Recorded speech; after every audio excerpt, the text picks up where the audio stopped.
Welcome sa Insight Fusion. Maraming nagtatanong, ang cirrhosis ba ay katulad ng cancer sa atay at paano ba natin malalaman kung maaga pa para maagapan o huli na para gamutin?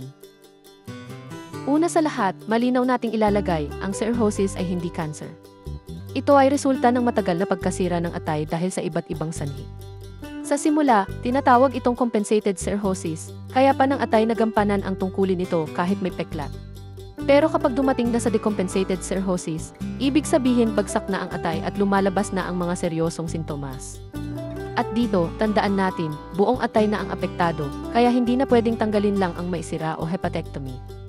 Sa puntong ito, liver transplant na lang ang definitive treatment. Samantalang ang liver cancer o hepatocellular carcinoma ay tumor na tumutubo sa atay. Hindi lahat ng may cirrhosis ay may cancer, pero ang taong may cirrhosis ay mas mataas ang panganib na magkaroon nito. Ngayon, paano sila nagkakaiba sa prognosis at treatment? Sa decompensated cirrhosis, ang kalalabasan ay kadalasang masama na.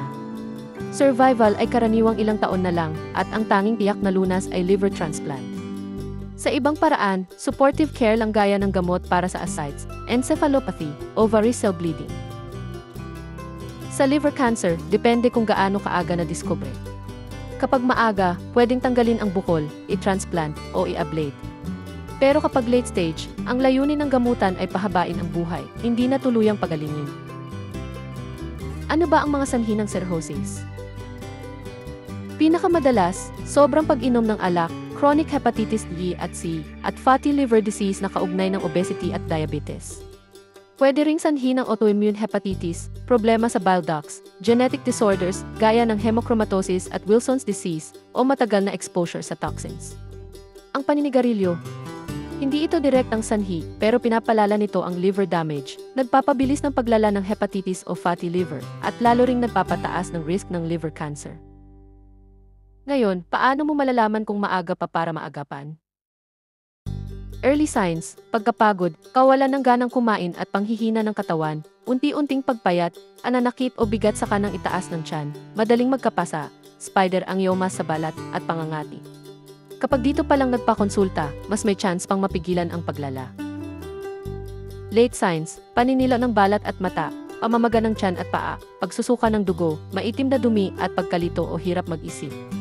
Kapag ganito na, decompensated na at transplant na ang tanging pag-asa.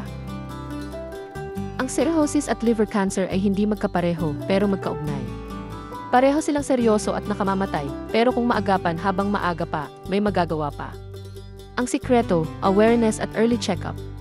Huwag maghintay ng huli na bago magpakonsulta. Maraming salamat sa panonood at sana ay nakatulong ang paliwanag na ito.